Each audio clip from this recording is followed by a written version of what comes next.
Bab 235, Pilar Goyah. Diunggah oleh Baca Suara. Jangan lupa like dan subscribe, agar kami makin semangat upload lebih banyak. Dalam benak saya teringat adegan lebih dari 10 tahun, ketika saya pertama kali bertemu Sylvia. Beberapa bulan yang kami habiskan bersama telah membentuk ikatan di antara kami yang biasanya tidak mungkin terjadi dalam waktu singkat itu. Mungkin itu karena itu belum lama sejak saya pertama kali datang ke dunia ini, tetapi untuk seorang pria dewasa yang lahir dalam tubuh seorang bayi, Sylvia telah menjadi pelipur lara saya.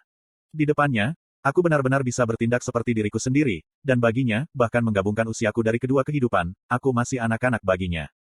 Sampai hari ini, salah satu penyesalan terbesar saya adalah meninggalkan Sylvia. Saya masih muda dan lemah saat itu, tetapi saya masih memikirkannya, apa yang akan terjadi jika saya tetap tinggal. Apakah Sylvia akan hidup hari ini? Apakah dia masih bersama saya sekarang? Awalnya, aku hanya ingin membalas dendam padanya. Pesan yang dia sampaikan kepada saya tentang menikmati hidup ini tidak banyak mengurangi kemarahan yang saya rasakan terhadap orang-orang yang bertanggung jawab atas semua ini. Namun, seiring waktu yang semakin lama berlalu, kehausan akan pembalasan perlahan-lahan padam. Saya telah membohongi diri saya sendiri pada awalnya, berpikir saya tidak bisa berbuat apa-apa karena saya terlalu lemah. Jadi saya dilatih, dan dilatih. Saya pergi ke sekolah untuk melatih dan belajar, dan saya bahkan pergi ke Epeotus untuk belajar di antara para asura. Namun, berhadapan langsung dengan orang yang bertanggung jawab atas semua ini pada malam itu ketika Sylvia mendorongku melalui portal itu, aku merasakan perasaan bersalah yang lebih kuat daripada kemarahan. Aku lebih marah pada diriku sendiri, karena betapa sedikitnya aku memikirkan Sylvia belakangan ini, daripada aku marah pada sabit di depanku sekarang, yang bertanggung jawab atas kematian Sylvia. Ini kamu, aku mendidih, melakukan segala yang aku bisa untuk menjaga tanganku tetap stabil. Malam itu, kaulah yang, petik 2.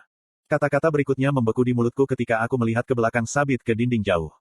Saat itulah aku menyadari dalam amarah-amarahku, aku bahkan tidak melihat Virion, pucat pasi dan tergeletak di atas tumpukan puing, dan Byron, yang melayang keluar masuk kesadaran di sampingnya. Mereka hidup, untuk saat ini, sabit berbicara. Aku mengambil satu langkah ke depan, menekan balat daun lebih dekat ke tenggorokan abu-abu pucat sabit itu. Aura embun beku mengelilingi bilahku bersama angin kencang yang terkompresi saat aku memasukkan semakin banyak mapku ke dalam mantraku. Sabit tetap tidak terpengaruh saat aura unsur terpancar dari senjataku tepat di bawah rahangnya yang tajam, sebaliknya, mengamatiku dengan penuh minat. Sangat mengesankan melihatmu menggunakan mana dengan tingkat mahir seperti itu, bahkan jika itu karena Lady Seal. Dia bergeser sedikit, menghindari energi unsur yang dilepaskan dari pedangku dengan kecepatan dan ketepatan yang tidak manusiawi. Kastil bergemuruh sekali lagi sebagai protes ketika dinding yang diperkuat mana-mana retak dan pecah. Jangan berani-berani menyebut namanya, geramku, bersiap untuk menyerang lagi. Sulur mana melilit di sekitar saya, intensitas mereka mencerminkan emosi saya. Tanah di bawahku hancur karena tekanan saat aku mengayunkannya sekali lagi. Sebuah busur kecil melintas ketika aku mengayun dengan kecepatan sangat tinggi. Lawanku berdiri diam, membiarkan pedangku mengiris menembusnya, atau begitulah pikirku.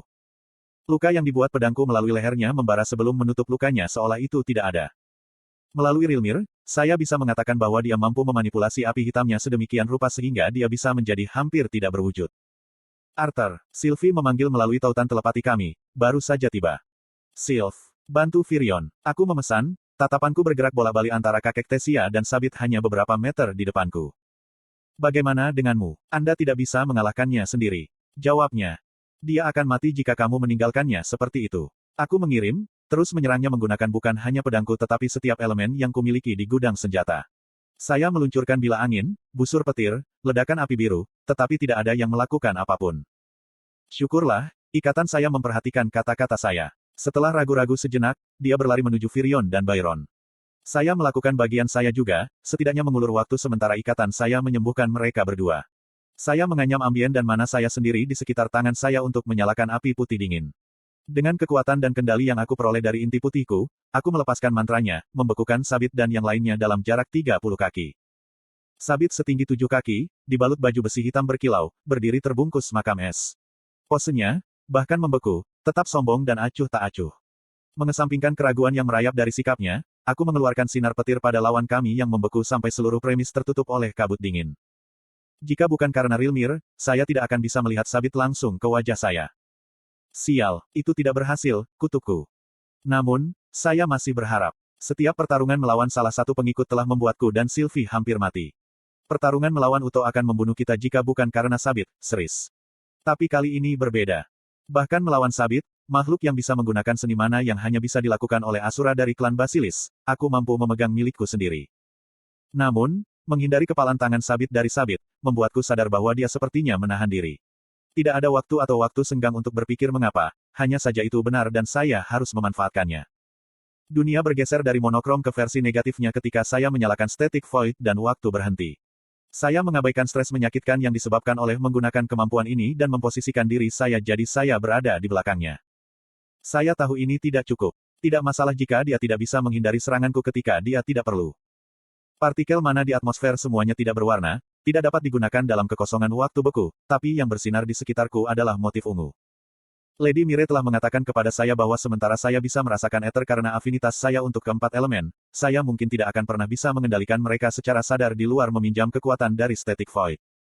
Tetap saja, saya mencoba. Betapa gila kedengarannya, saya memanggil bintik mengambang dari ether untuk membantu saya entah bagaimana. Saya berteriak, saya memohon, saya berdoa di dalam alam beku dan tepat ketika saya berpikir tidak ada yang berhasil, beberapa partikel mulai berkumpul di sekitar Downs Balat, melapisi bilahnya dengan warna ungu. Takut kekuatan ini akan segera menghilang, aku segera melepaskan static void dan mengayunkan pedangku yang terbungkus aether. Meskipun waktu berhenti, Sabit memiliki sedikit kesulitan mengetahui di mana saya berada, seolah-olah berharap bahwa saya akan menggunakan static void. Namun apa yang tidak dia duga adalah bahwa serangan saya berikutnya akan diinfuskan di aether. Downs Balat muncul dalam bulan sabit ungu. Tatanan ruang yang kelihatannya membengkok di sekitar pedangku saat melewati Sabit, meninggalkan luka besar dan berlubang. Tampilan ketidakpedulian Sabit berubah masam saat dia mendengus kesakitan. Dia menggenggam dadanya yang segera mengeluarkan darah. Dengan satu serangan itu, pikiran saya berenang dan lengan saya terasa berat. Rasa sakit yang mengerikan memancar dari inti mana saya, tetapi saya bisa mengangkat pedangku tepat pada waktunya untuk memblokir serangan dari tangan yang dibalut api hitam. Iklan. Sabit mencengkeram bilah pedangku di tangannya yang menyala-nyala sementara matanya kehilangan jejak. Aku mencoba mencabut pedangku darinya tetapi tidak berhasil. Saya tidak memiliki kekuatan untuk menggunakan ether lagi, dan bahkan jika saya melakukannya, saya tidak yakin bahwa saya bisa meniru apa yang baru saja saya lakukan.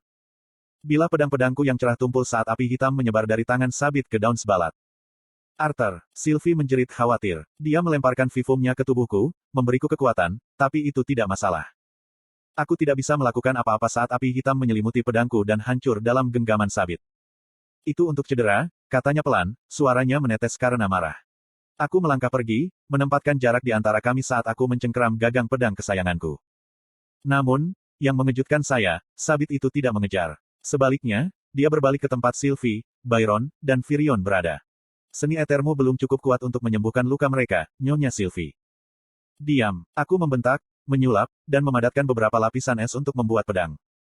Sementara aku yakin aku akan bisa mengalahkanmu, aku khawatir kastil terbang ini akan runtuh dalam proses melakukannya, katanya, melirik ke arahku. Lepaskan benteng ini dan aku akan mengambil api jiwa yang sekarang menggerogoti hidup mereka.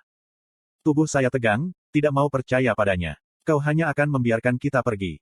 Saya yakin bisa menahan diri terhadapnya dengan Sylvie, tetapi tidak sementara Virion dan Byron ada di sini.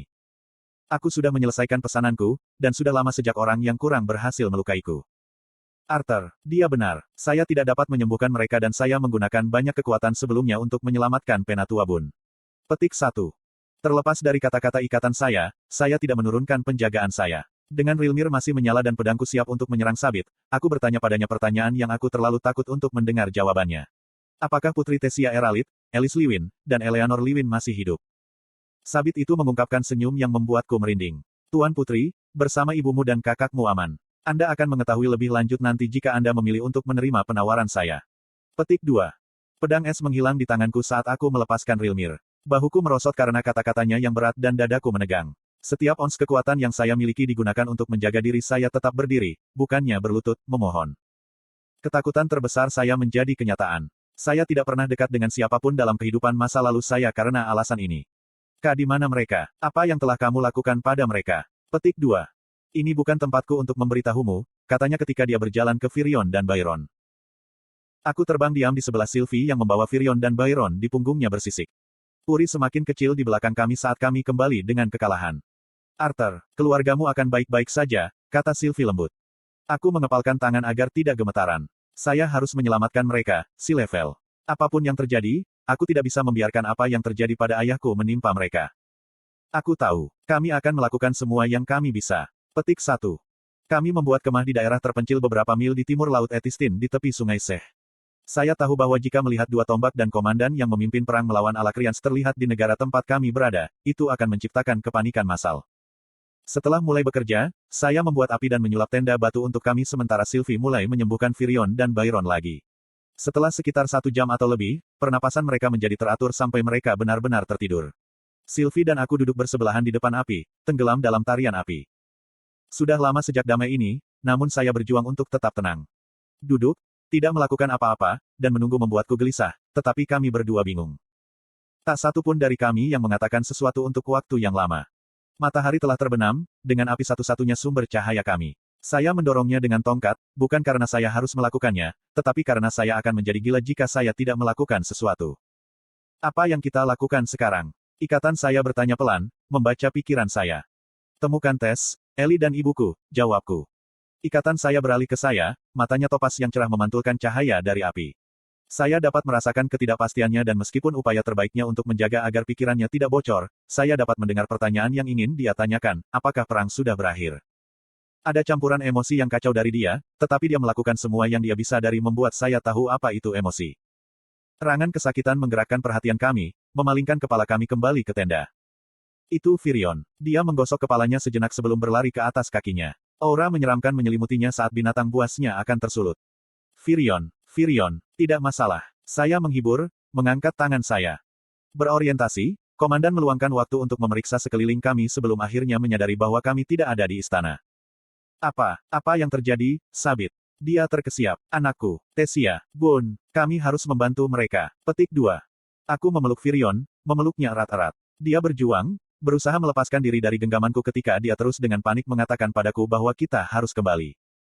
Dan begitu dia tenang, Virion menangis. Komandan perang ini dan pilar di Caten, hancur.